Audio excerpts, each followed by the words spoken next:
That feeling when you check your bank account and your paycheck's days away. And of course, your calendar's all... Good news. With Chase Secure Banking, your direct deposit hits your bank account up to 2 days faster. So when your friends are like, and your bills go, you have the peace your deposit brings. And the best part? There's no monthly service fee for 17 to 24-year-olds.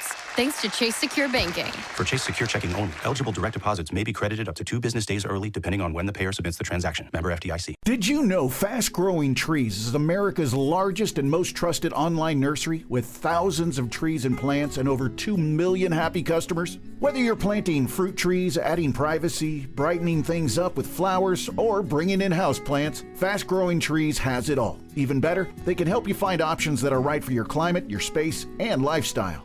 Click Order Grow. Every plant arrives healthy with the Alive and Thrive guarantee straight to your door. So if you're ready to get planting, this is the moment. Right now, they have great deals on spring planting essentials, up to half off on select plants. And listeners to our show get 20% off their first purchase when using the code WWO at checkout. That's an additional 20% off. Better plants and better growing at fastgrowingtrees.com using the code WWO at checkout. Fastgrowingtrees.com, code WWO. Now's the perfect time to plant. Let's grow together. Use WWO to save today. Offer is valid for a limited time. Terms and conditions apply. Go to growingfasttrees.com for details.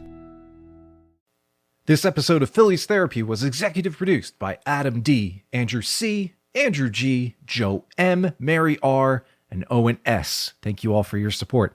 To learn more about how you can support Phillies Therapy, be an executive producer, or just join our community over on Discord, go to patreon.com/Phillies Therapy. All right, on to the show.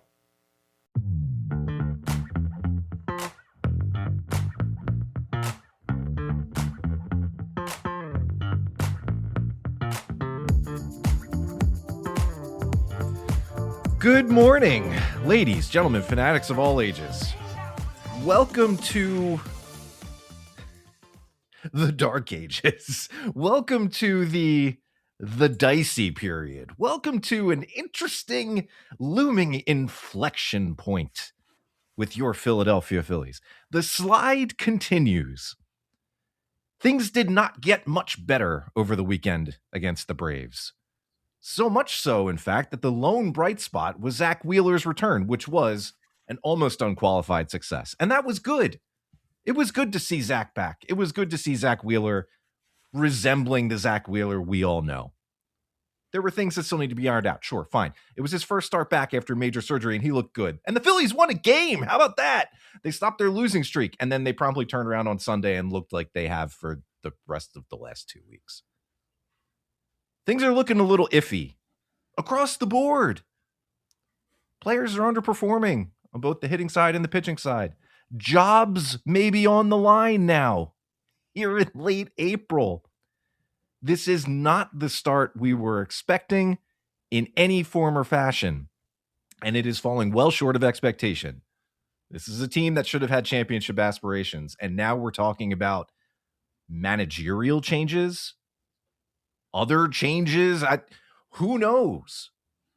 I don't know. I'm like the rest of you. I'm out here thinking, how is this team 9-19? How have they gone from a 90% playoff likelihood, give or take, to below 20%, to below 15% in some cases, with a huge hole to dig out of? I don't care how iffy the rest of the National League looks right now. Expanded playoff field and all. This team has work to do right in front of them before we start talking about the playoffs again. Whether that's playing better on the field or making changes, and we're going to talk about what we can and what we know, what we think we know. Playoffs.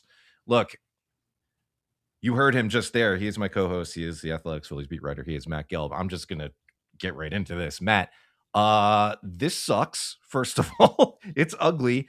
And now we have to legitimately talk about jobs being on the line here, players and coaches alike. What is going on with this team?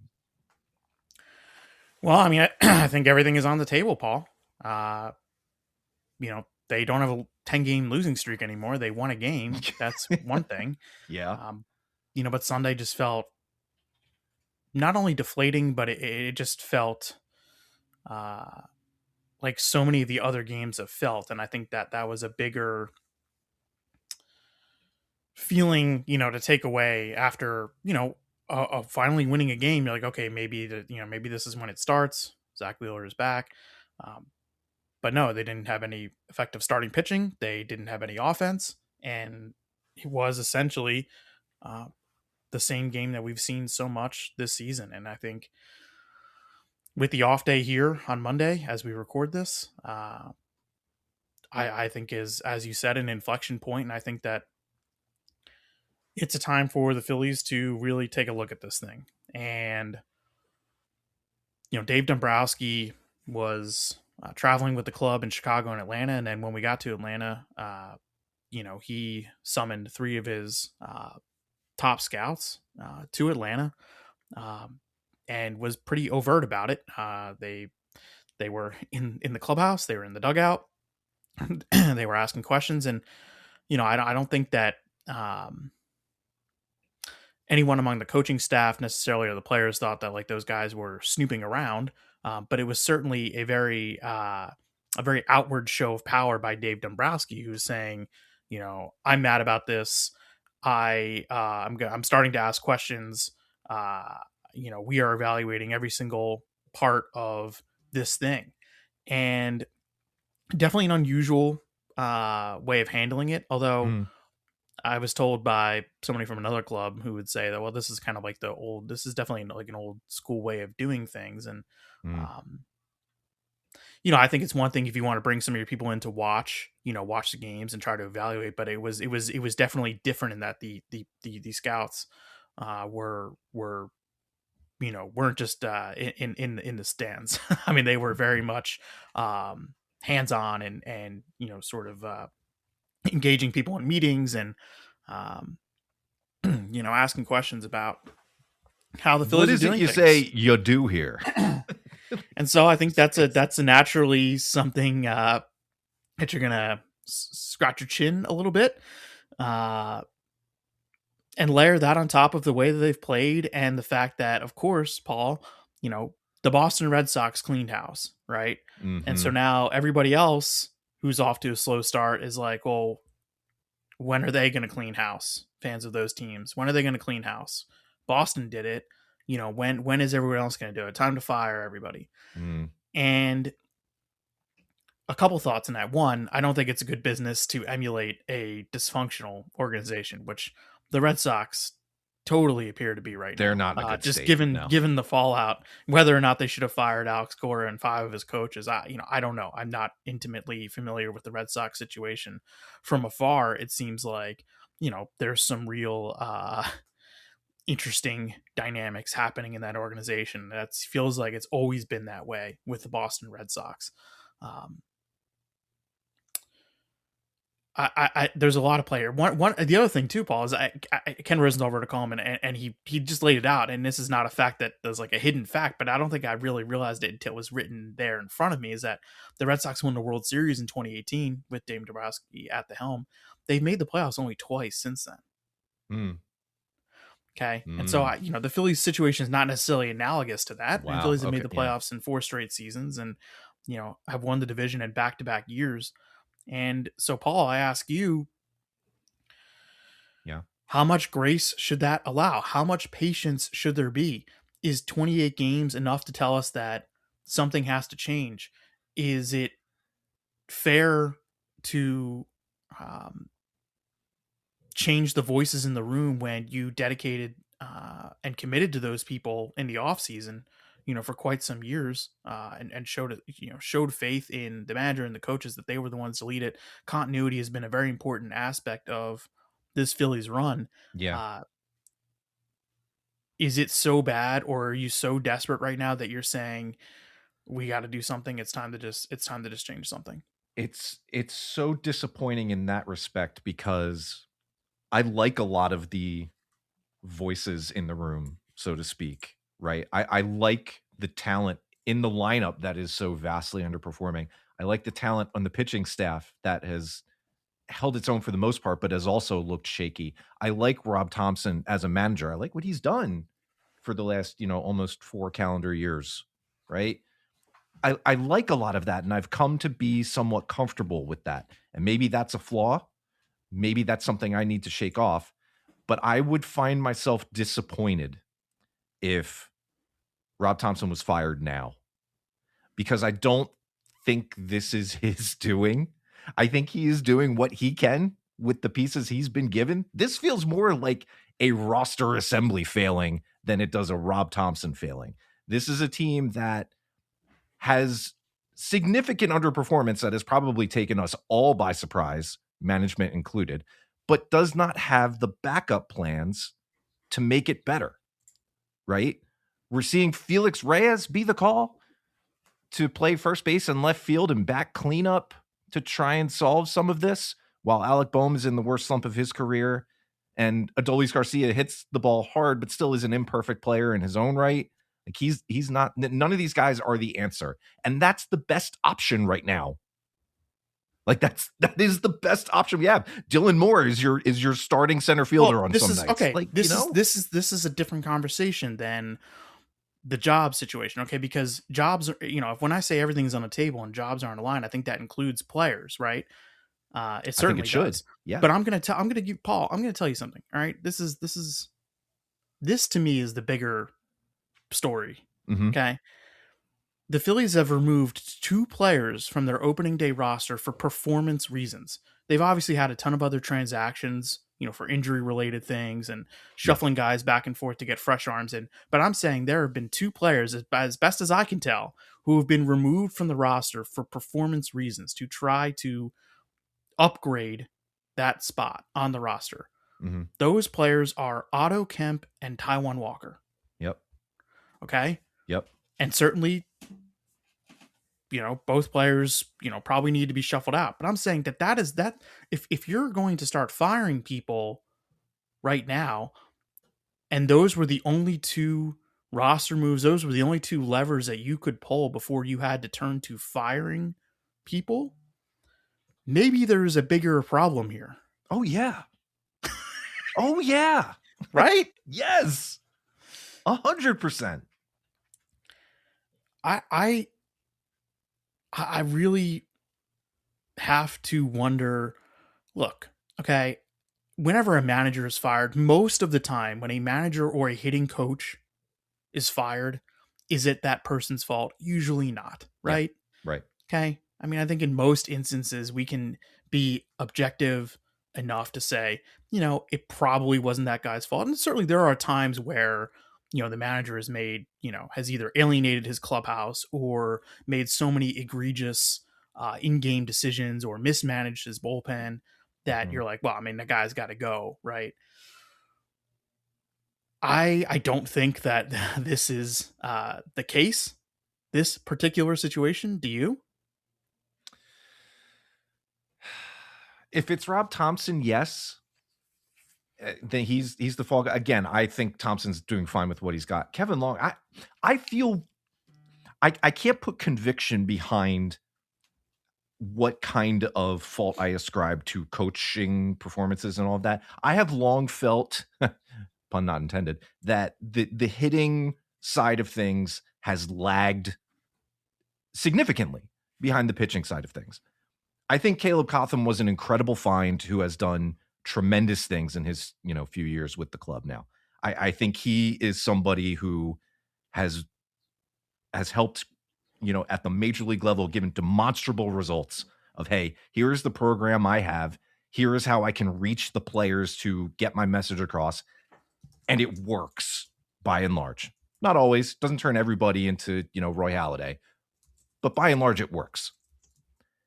On the hitting side of things, how many guys have come in, whether they're the one-year mercenaries or the multi-year guys outside of Bryce Harper and Kyle Schwarber, who just stagnate or don't really show much improvement, or guys who come up through the system?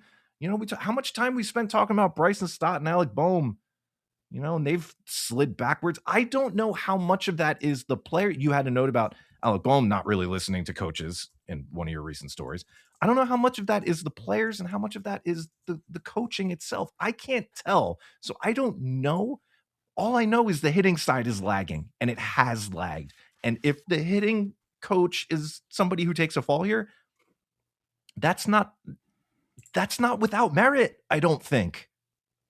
In this case, that's as much conviction as I can put behind that. Sure. But a couple months ago, the Phillies committed 3 years to Kevin Long. Yeah. Because he was a free agent coach, and he fielded quite a bit of interest, from what I understand, from other clubs. Yeah. And so, while I don't disagree with anything you said, I guess like I'm still trying to properly put all this in its right place. So like, I don't know. So, 5 months ago, you're like, this is the guy. We believe he is one of the best hitting coaches in baseball. Yeah. We are signing him to a 3-year contract. That's how committed we are to him. There's other teams who like him too. Yeah. And then 28 games into the season, because it's been so bad, you're like, no, he's not. Actually, no. He's not the right guy, actually. So I don't know. I mean, yeah. I mean, in that perspective, I certainly think there's issues with their approach. Yes. And it comes back to, I think, another broader point about how this team, in valuing its continuity in part, and also because the alternatives are lacking, have seen some of these deals that they make in that environment and in that context come back and bite them a little bit. Taijuan Walker, you just mentioned, got released. He was somebody who was signed to a 4-year deal because the Phillies didn't know what they had in Christopher Sanchez. The rotation was a mess and had no depth. And so they committed a lot to a guy who was not expected to be more than, a number 3 or number 4. And unfortunately, he ended up being less than that. They've committed a lot to Aaron Nola, who has still yet to regain some semblance of the form that made him a really good starting pitcher in the late 2010s and early 2020s, right? And we're less than halfway through that recent deal. That's turning into a pumpkin. And now we have another continuity focused. Yes. Okay. Kevin Long certainly has a reputation. He's had that long before he ever got to the Phillies, working on through the Yankees and all this stuff. Yes, he has a reputation. I'm sure his program works with some players, right? Of course, he wouldn't keep getting jobs if it didn't work in some cases. Some time ago, I feel like it stopped working here. I can't tell you when. I can't tell you with who or why they can't get the right kind of player to meld into this system to match coach and player, but it stopped working. It sure looks like it stopped working. And I don't find fault in it. I can't disagree. The timing is weird. Now though, that yes. said, I mean, like that said, Paul, like even when you, I don't disagree with that. I don't. But you go look at where they have ranked offensively in the last few seasons, at or near the top of the league in many offensive categories. Top heavy. I mean, seriously. My response to that is top heavy. Top heavy. That's I don't think you're wrong. And you've seen there's numerous instances of players either not getting better or actually regressing at the major league level. And I think that it is fair to start pointing fingers about that. Now, each individual case, you can probably, poke holes in each one. But, I think there are certain hitters on the club who, their offensive identity has been in a constant state of change. Mm-hmm. And is that because the players aren't listening to the coaches? Is that because the coaches are giving them too much or trying to change things too often? Or is that because the hitter isn't sticking with an adjustment? I don't know. It could be any of those things. So who is to blame? I don't know. It's probably shared is usually the answer. Nobody likes to hear that, but I mean, certainly there is a certain staleness about the Phillies, capital T, capital P. Yeah. And, that could be found in roster construction. It could be found in the voices that are guiding them from the coaching staff to the manager. And so the natural inclination after what we've seen for 28 games is that something has to change. Now, finding a doctor is a little less challenging. United Health Group is investing in tools that make it easier for patients to navigate healthcare and pay less. These transparency tools help patients find providers, and this is the big thing: compare costs up front. The big picture? More transparent pricing benefits everyone. And these tools from United Health Group can help patients save hundreds of dollars annually. Learn more at unitedhealthgroup.com/commitment. From small towns to big cities, Comcast is connecting millions of Americans to affordable, reliable, and secure Wi-Fi at prices that are clear and consistent with the new 5-year price guarantee. Backed by AI innovation, resilient design, and cybersecurity technology, the Comcast network is built to keep families and businesses connected and their data safe. Learn more about how Comcast is investing in a more connected America at ComcastCorporation.com/investment. That feeling when you check your bank account and your paycheck's days away. And of course, your calendar's all... Good news. With Chase Secure Banking, your direct deposit hits your bank account up to 2 days faster. So when your friends are like, and your bills go, you have the peace your deposit brings. And the best part? There's no monthly service fee for 17 to 24-year-olds, thanks to Chase Secure Banking. For Chase Secure Checking only, eligible direct deposits may be credited up to 2 business days early, depending on when the payer submits the transaction. Member FDIC. I wonder if they've passed the point where it even matters. I mean, like if you make a big change here in terms of the manager, say, I think we're treading into the irrational, right? We have a little bit, right? Because like the 9-19 start, there's a lot of irrational pieces to it. Oh, yes. Right. Yes. And the biggest one being probably like how their right-handed hitters have done against lefty pitchers, right? It's a 505 OPS right now, which would be the worst in baseball history. It just makes no sense. It's an impossible number. It is impossible. They have the highest batting average on balls in play allowed of any team in baseball history. Like that is an impossible number right now. Yep. Okay. Yep. Is it all because of the pitching? No. Is it all because of the defense? No. Is it all because of bad luck? No. It's a combination of everything. Okay. So we are into the irrational. And so if you are going to make a change with the manager, you are hoping for irrational things. You are hoping that by installing a new voice, by by sparking your roster, by sending a jolt to the clubhouse saying, look, like, this guy lost his job because you guys haven't played well.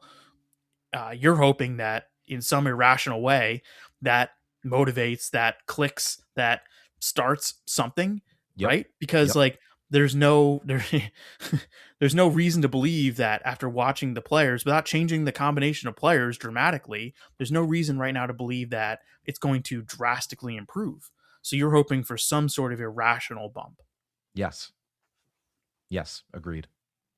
I don't know if there are many cases where you make a coaching change and managerial change with a fully rationalized backing.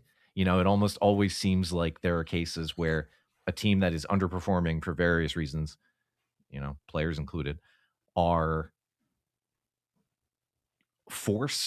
not forced, but they turn to making a change like that in the hope that that is the spark. You are kind of praying to the baseball gods in a certain respect at that point. The circumstances with this team are certainly challenging. I will remember the paper cut start to this year for probably the rest of my life. It is insane how many of these bleeders and bloops are finding grass. It blows my mind how every single game this happens, not just once, but multiple times. It really didn't happen Sunday though. For whatever reason. I think there was only like one on Sunday. Maybe they were smoking the ball off Aaron Nola. That was far from the problem. But it's always some kind of irrational hope that a move like that is what does it. Right. Especially with the roster that's as inflexible as this one. Right. Of course. And also this is the time, this would be a time, not this part of the season, but this part in the schedule where you would try to make a change because, Paul, I think we could argue that the Phillies just went through what might end up being their toughest stretch of schedule this season. I mean, I don't think that we thought that before the season, but seeing how the Cubs and Braves started the year, you just played, what was it? 13 straight? Yes. Against the Braves and the Cubs? 13 straight, 2-11. And so when do you tend to make a change? Well, it's when you think your schedule is about to get a little easier. You give the new manager a little bump. This would certainly be this would certainly fit that criteria. Yeah, 3 at home against the Giants, 4 on the road in Miami, 3 at home against the Athletics, 3 at home against the Rockies before Boston and then Pittsburgh. You want to talk about Alex Cora? Man. All right. Alex Cora. Great. Sure. So Alex Cora was until recently the manager of the Boston Red Sox. He had been there for a little while. He won a World Series with them in 2018. You know, he's somebody who I don't want Alex Cora to be the manager of this team. Why not? So his role in the 2017 Astros situation is one that I will never be able to like fully extract myself from. I have this paradoxical existence in my mind of I don't really care all that much when guys like use PEDs or banned substances. I care when they get suspended and they cost, the team, their time. If they do it and I don't know about it, well, ignorance is bliss, whatever. It's that kind of thing. But I hear about every time I hear about the 2017 Astros and the blatant disregard for actual on-field cheating in that way. Yes, taking a substance is a form of that. It does not give you telepathy into knowing what pitch is coming next, which I think is a different animal. That is a personal thing that I cannot fully justify. He was involved to a degree that I do not want that around this team.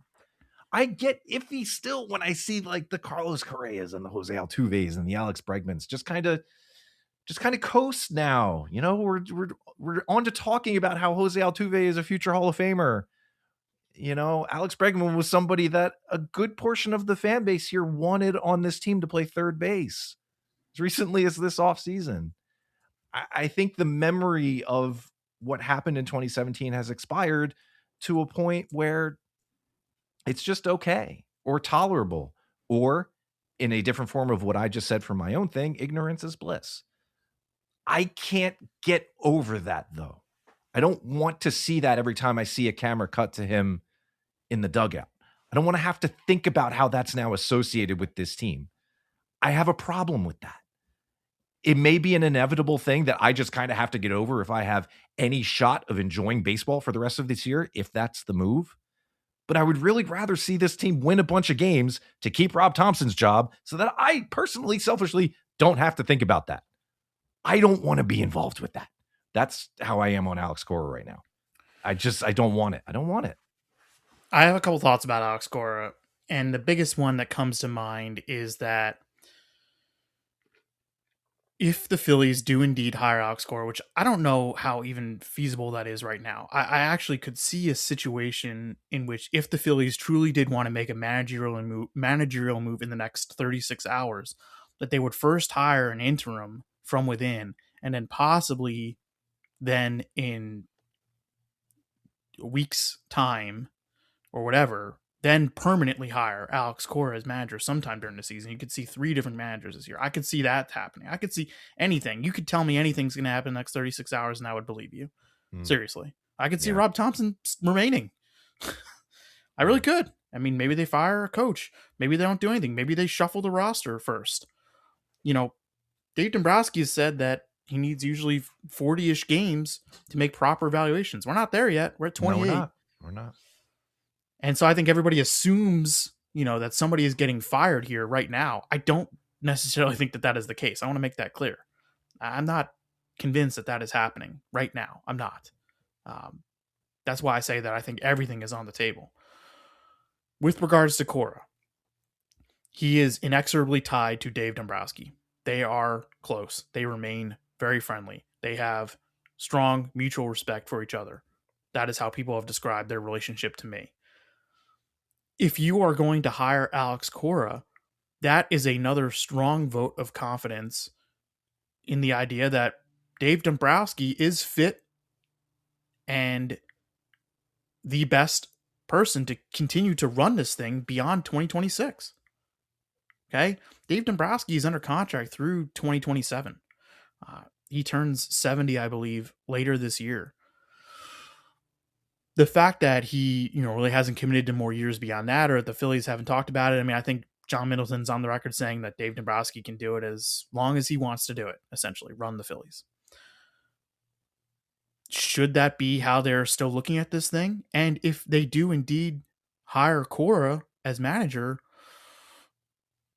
he'll have a longer term than through 2027. So are you then extending Dave Dombrowski? Are you committing to this plan, this leadership for more years beyond 2026 without knowing, really how this roster is going to shake out? And this roster, which now has been largely built and constructed by Dave Dombrowski, should there be larger questions, Paul, about where Dombrowski fits in all of this right now? I think my only question about that is, I think we all know that Dave's time in this game is closing in on the end. You mentioned he's coming up on 70. Executives typically don't stay as executives like until they're 80. Like that doesn't really happen. I think this season is a quicker cliff than all of us were expecting, and certainly the folks in the front office who assembled this roster. And so there's something of a surprise there that we as the fan base, it may in the near term kind of cloud the job that he's done in helping to assemble this team. It's largely been successful. I think there are moves that we have criticized, rightfully so, the 1-year additions, some of the smaller moves that have not worked out. But I think largely, and it's proven out in the team winning in the mid 90s the last couple of years, playoff runs 4 straight years, this is a team that has worked. That being said, as it comes to the future of him, I just wonder, because I know that Dave's time will not be forever, what does Sam Fold's tenure look like? Because he is the guy in waiting. Does he become a guy who continues to carry the torch for the Dombrowski style of things? And if so, that's a transition point to keep one of, quote, Dave's guys, if it is Alex Cora, on for a potentially extended period of time. Because the plan right now, as we understand it, is that this will be Sam Fold's team to run when Dave steps aside. And then that's going to be his team. Is he in the mold of Dave Dombrowski, or will he want to do things a different way? I would hope that if he is indeed still the person in waiting here, that he has a voice in it as much as he can. I know he's away from the team a bit right now. I don't know exactly how involved he is. Not very involved on the baseball side right now. Okay. Then we're in kind of a weird spot. And I don't know if Dave is just going to install one of his guys and, Alex Cora gets a 3-year contract that may outlast Dombrowski's tenure here. Or maybe that's another weird question that kind of leaves this team in an unfamiliar state of flux where we had been used certainly. To so because like the exact same situation unfolded in Boston, where they kept Cora around and had fired Dombrowski, and that led to some real, from my understanding, toxic situations in the Boston front office because Alex Cora, wanted more power than the traditional manager might have, and essentially, lobbied for that. And there were some real, when a new regime, a new front office came in, high in bloom, there were some real power struggles there. So the Phillies have a test case to show like what might happen, if something like that goes down. I would also say, in a funny twist here, Paul, you're mentioning Sam Fold, who I'm not quite sure where he fits in all of this right now. He is returning to the operation in May to run the business side.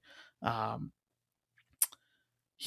Fold, coincidentally, interviewed to replace Alex Cora in Boston as manager. Remember when Cora was given like that 1 year, essentially that 1 year punishment? Yeah. Fold interviewed for the Red Sox managerial job. I forgot he was one of the guys that. up for that job. Yeah. And ultimately decided against, going a little further with that. So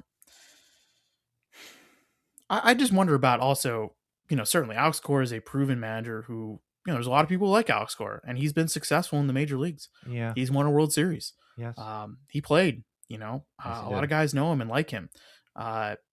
He is a big personality, and bringing him in, with a coaching staff that is, already established, with a roster that's already established, like what are the jolts? What are the aftershocks that come from that? Like, is that even feasible to do, like, in the middle of a season like this fast? He literally was just managing another team 3 days ago. Yeah. Like, I wonder if it's even, and also what are his motivations? Like, he's getting paid to not work now for the remainder of the year. And like a situation like this, I think we discovered, and hat tip and thanks to Sarah Langs for doing this. We think the last manager to manage 2 teams in one season was 1991 Buck Rogers, Really? who managed the Expos and the Angels. And Paul, who do you think was the guy who fired him No from the Montreal way. Expos in 1991? No way. Yes, Dave Dombrowski. Get out of here.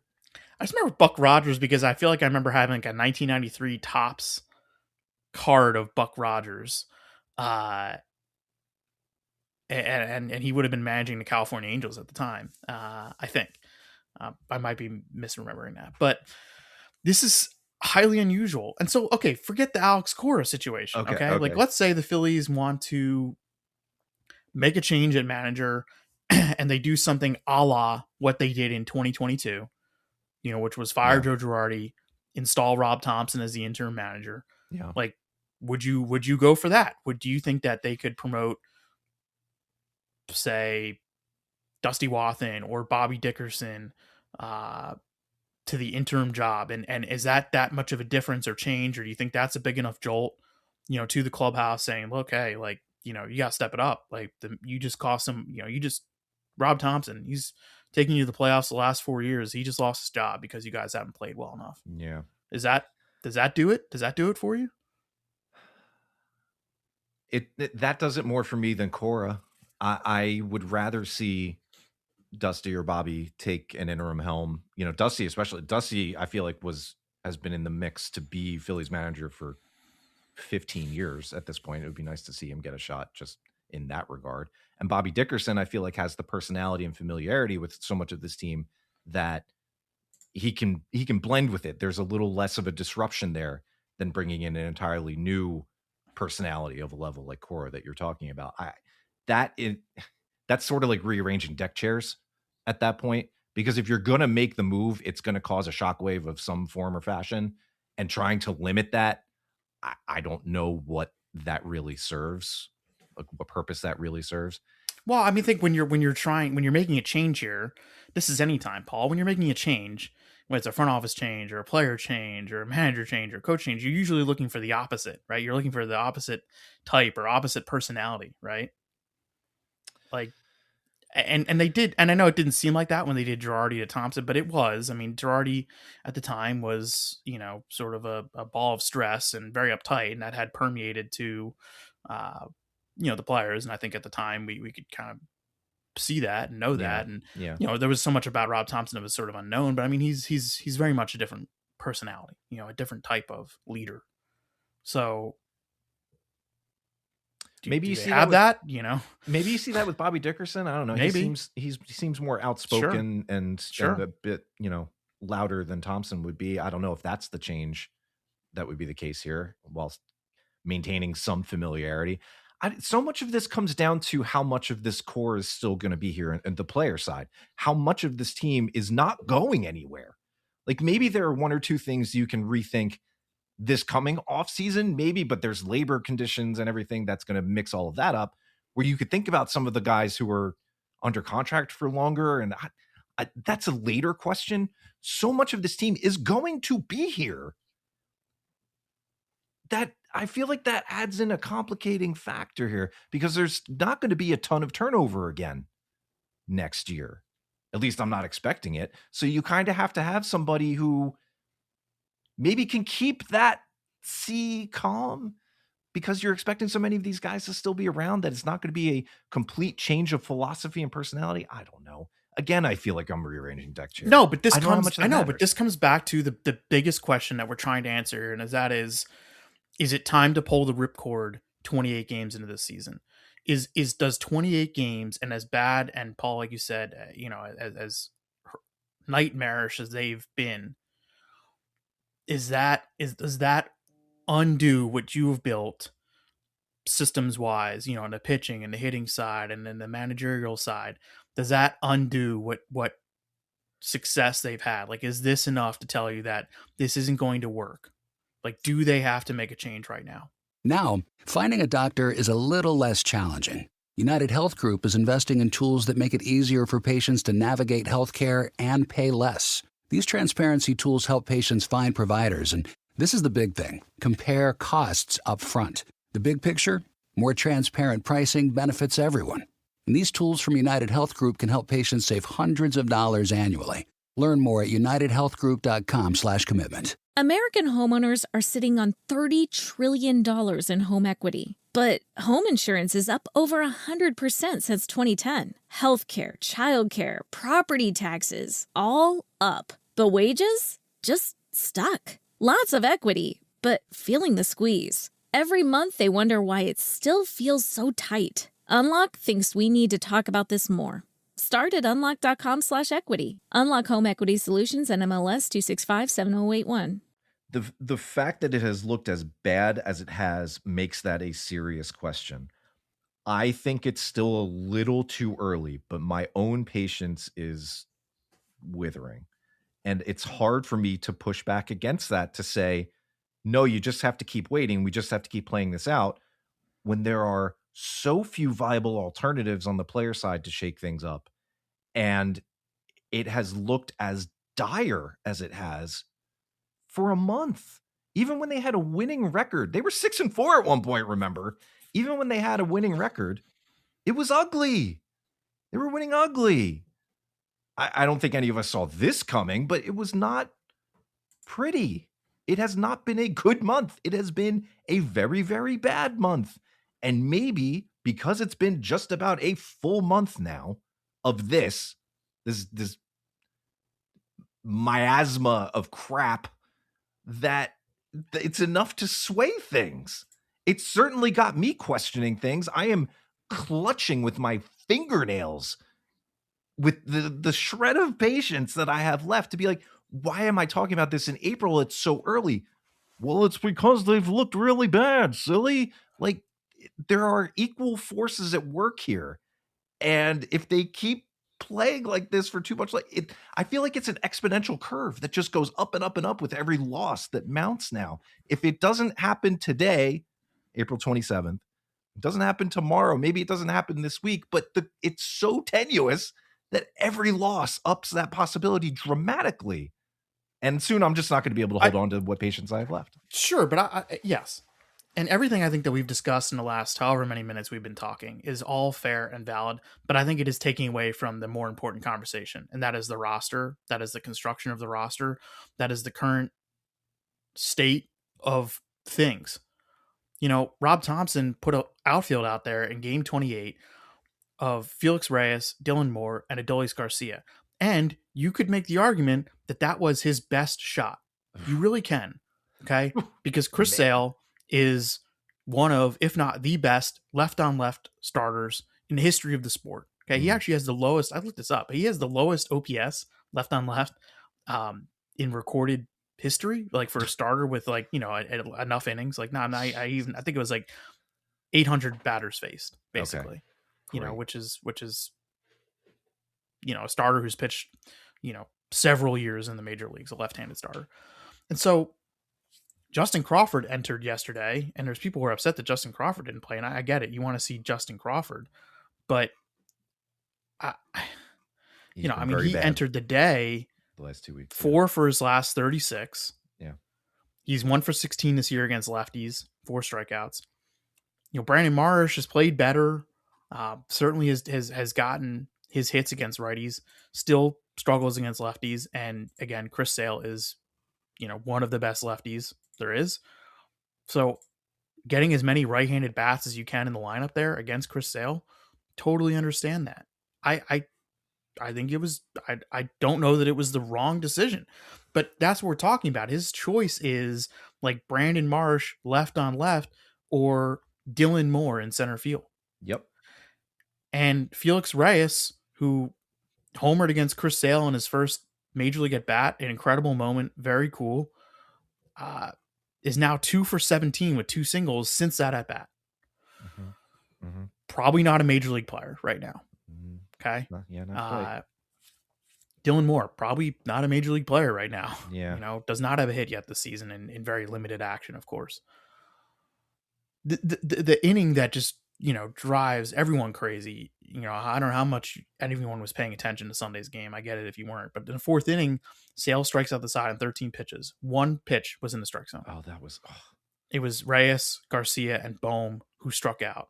Yep. And one pitch was in the strike zone that entire inning. Yeah. Alec Bohm, Paul. It's hard to watch. What do you do right now? What do you do with Alec Bohm? Can you possibly keep playing him no matter who the manager is?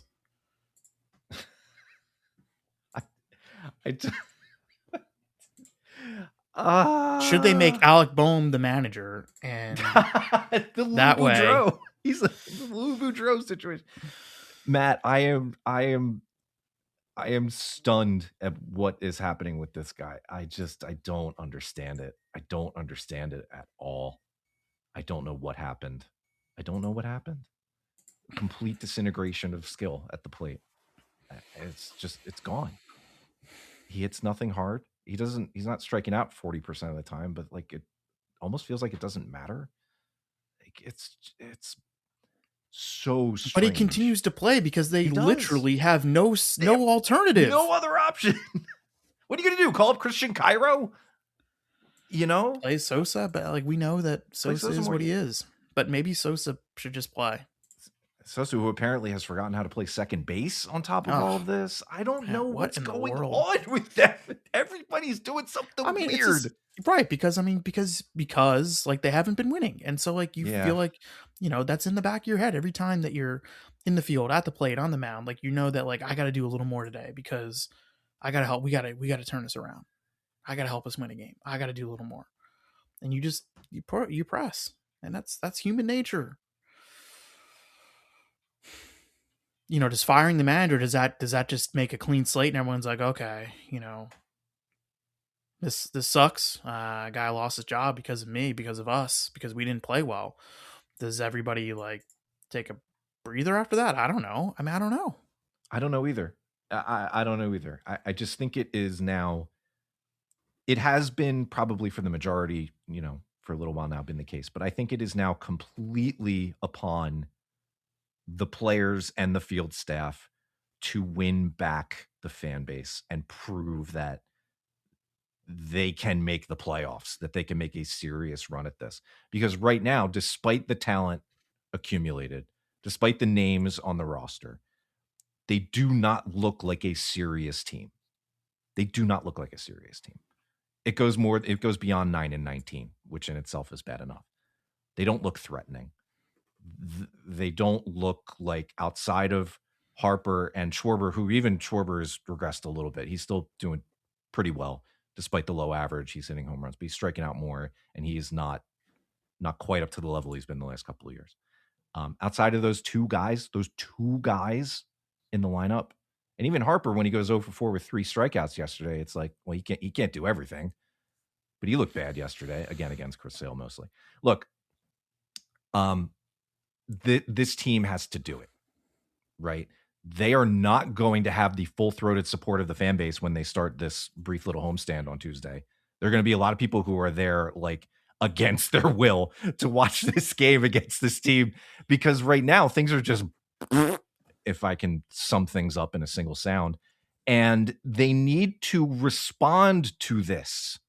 They need to show that they can put on some armor and turn this freaking thing around, because it's on them now. Guys, people are going to get fired if they don't. And it's up to them to decide how much they care about that. Right now, it doesn't look like they care a whole heck of a lot. The losing has gotten them to a point where things are really sour. And it probably does suck a little bit to come to work each day over the last couple of weeks when you're playing like this, knowing that you're coming home to people who are going to be frustrated. That stinks. Time to rise up. Let's turn this thing around. You got work to do. You were 10 games under 500 in April when you were supposed to be a championship contender. You, the players and field staff, have to win this fan base back. You have to do it starting Tuesday. And if you don't, well, things might get even uglier somehow. That's what we're looking at. All right. Sucks. I have nothing else. I can't believe this is where we're at. This is terrible. This is not at all how I wanted this season to go. It's brutal. And it's everywhere. It's just, it's viral across this roster. Matt, this team is on, like, they've been blown out 8 times this month. They've lost by 5 or more 8 times. The 43-119 Rockies got blown out 44 times. That's the pace they're on. Like what is happening here? Why is this talent doing this? It's not just like they're 500 or slightly below and looking weird. They're getting crushed. It's crazy. I don't know if there's a single move that can do any of that. Even if they had reinforcements in the minor leagues, it is bonkers that this is where we're at. It's crazy. It will be something akin to a miracle if this team, the way it looks in its current position, finds a way to crawl into one of these playoff spots. It's just, they don't look serious. They don't look serious. And I don't know what move will make them serious. It's nuts, dude. It's hitting me this weekend and now, like, how preposterous this combination of things is. The talent on this roster, the bad luck, the bad defense, the bad offense, the injuries that have started to mount, which has not previously been that much of a problem. All of it coming together to just be brutal. You feel any better? A little. I at least understand, why I feel so blah watching this team the last couple of weeks. And it's because it's so ridiculous. This is such a weird combination. Those other teams, the Rockies last year, nobody expected them to do absolutely anything. Everybody expected them to lose 100 games. Losing 119 was even a bit of a stretch there, but what talent did they have? There's not a lot going on there. This team has a lot of talent, so we thought. And they get their doors kicked in. Like, I just... Fangraph says 32% still to make the playoffs. 1 in 3 chance. Feels like a miracle. What's Baseball Reference has them at like 15, I think, now. Okay. I don't know. I mean, the division leader has the best record in the sport right now, so like that's going to complicate things. The rest of the NL is not amazing, but there is enough separation here beginning to emerge that it's generally we don't really know very much about anything yet. Yeah. Right. Like Atlanta's 20-9, and in second place are the Marlins at 13-15. The East is just trash right now. That doesn't make me feel any better. It shouldn't. But, boy. All right. So, here's the real question. Does Rob Thompson make it longer with the Phillies, or does Nick Castellanos make it longer with the Padres? I don't know. He's also been very no bad. Comment. It's been harder to focus on him because the Padres are 18-9, but he's, just in case you were curious, he has not turned things around. Anyway. Oh my God, man, I'm a little lightheaded. I'm like, I don't know where the team I was expecting to see this year has gone. And I don't know if I'll see them, because now we're talking about firing coaches and jettisoning other players somehow, whatever you can do at this point. I don't know what's left to do in that regard, but that's where we are. I don't know. Brian De La Cruz, come on down. Like, there's not a lot left. There's not a lot left. And if it doesn't happen today on this off day, then I don't know. The next time if they lose on Tuesday, something's going to happen. I'm convinced of that. That's like the furthest point I can go with this. Maybe even if they win. I don't know, Matt. It stinks. It stinks. I don't like it. But hopefully it makes for entertaining radio, audio. That's what you're hoping for? Yeah. What else do I have to hope for? What else am I looking for at this point? Listeners out there can listen to my slow descent into madness as this season continues. That's something to look forward to. You can have an audio record of a man losing his mind as a baseball season unfolds. It's great, man. I feel awesome. And now I get to watch a Giant series. Again, you could, yeah. I totally forgot about that. We'll see how much shelf life this podcast has, but you could tell me 18 different things that unfold in the next, until between now and when the Phillies next play at 6:40 p.m. on Tuesday night, and I would probably believe every single one of them. So that's my read of the situation, is that everything was on the table, and we'll see. Very exciting. All right. Well, I think we'll conclude it there before somebody reaches out and says I need to be committed. This has been Phillies Therapy, part of the Believe Podcast Network. The Phillies stink right now. Hopefully they won't for too much longer. But they stink right now. I don't like it. Thank you everybody for listening. If you want to become a supporter of this descent into insanity, you can learn more at patreon.com/Phillies Therapy. Later tonight, today, as we record here, April 27th, we have a book club event. Tyler Kepner will be joining us, which is fantastic. If you're a member already and not able to join live, we will be recording the audio for you to check out later. It's one of the very cool things that this community is putting together. It's a cool space to come and commiserate with other people who are just like, what the heck is going on here? You've got a port in the storm there. We'd be happy to have you. And I promise I'm not this crazy all the time in there. We like to have fun. So thank you everybody for listening. Stay tuned to the news. You never know what might happen. For Matt, I am Paul. We'll talk to you again soon.